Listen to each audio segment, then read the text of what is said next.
I'm Keep Joel, and this is Comic Smack, your weekly, daily, all-the-time, anytime comic book show where I give you your fix of everything you need to know from the world of comic books and superheroes. And on today's show, we are taking a closer look at Captain America Steve Rogers issue number 14. The new Madam Hydra knows a war is right around the corner, and because of that, she wants to bring together the Hydra Inner Council. Will she succeed? Well, let's hop on in together and find out, shall we? Alright then, so as with every other issue in this series so far, we open up to a flashback of Steve Rogers' rewritten history, this time not long after the fallout of what went down with the Zemo family. Zemo the Jr. believed Hydra to have a mole within their ranks, and as such sent Captain America to deal with this problem with extreme prejudice. Only the traitor, according to Helmet, turned out to be none other than Eliza Sinclair, aka the woman who brought young Steve Rogers and his mother into the Hydra fold in the first place, a woman who essentially became a surrogate mother figure to Steve, believing in his quest to become Captain America, even when none of the other Hydra brass would. Now, in the previous flashbacks, we knew that she had some sort of magic powers to her, but we didn't really know the extent of them until this issue. In fact, as we discover, she might not even be 100% human. And yet, despite the whole weird Thule Society, satanic, Lovecraftian magic thing, she doesn't really seem to be all that bad. She denies being the traitor and in fact welcomes Steve like a friend, like a son who came back from war. This really is Sinclair's story too, through and through, because in the present we check on in with Madam Hydra not long after breaking up the meeting between Maria Hill, Taskmaster, and Black Ant. She hasn't killed the two bumblers. In fact, she's actually quite impressed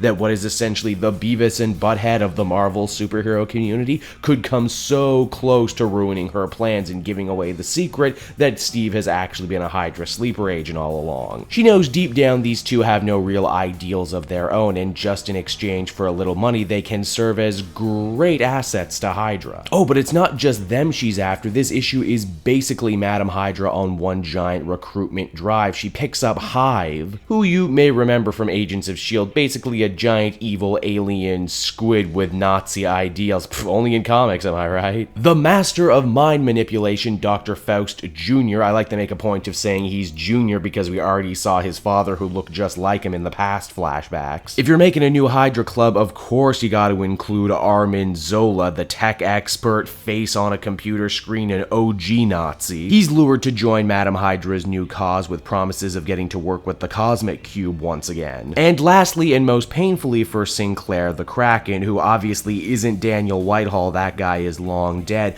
but a new mystery man is filling the costume, someone who apparently has a deep connection to Steve. Keep your eyes on the Kraken, everyone. He might turn out to be very important to this whole Secret Empire storyline. There's also Viper, aka the original Madam Hydra, who recognizes this new Madam Hydra, which should go to tell you just how much Kobik has had a ripple effect in reality, what with rewriting just Steve's own personal history, as well as the Gorgon, a heavy hitter for both the Hand and Hydra, who you may remember from Wolverine Enemy of the State. Good to see him back. Hey, so I've been talking about this Captain America comic for so long now, and I'm sure you're wondering, does Steve even show up in this issue? Yeah, he does, but he mostly has a B-plot involving Captain Marvel and Alpha Flight using Maria Hill's schematics to build a world shield. Now, on the surface, Captain America has to act like he fully supports this endeavor, even though he knows full well that if the shield gets up and working, it could most definitely hinder his plans. There's actually a really cool scene wherein they get a bunch of energy projecting heroes together to all try and shoot the shield at one time to test its power, and it holds up. In fact, the only hero who even kinda sorta moves the shield is the new Quasar with her quantum bands. Cap most definitely wants to keep this girl close, knowing full well that she will be very useful to him in the future. Now that's all well and good, but the question on everyone's mind still is what stopped Steve from killing Sinclair all those years ago? Well, as Sinclair tells him, there is a rat inside Hydra, there is someone trying to bring the organization down, but it's not the person that he thinks it is. It was actually the Red Skull all along. Yes, that's right, the Red Skull has always been Captain America's greatest foe. Past, present, future, rewritten history, normally history, it doesn't matter. man. It's always been the Red Skull. Captain America Steve Rogers number 14 was a cool issue. I'm definitely digging Sinclair as the new Madam Hydra. She establishes herself as a real threat,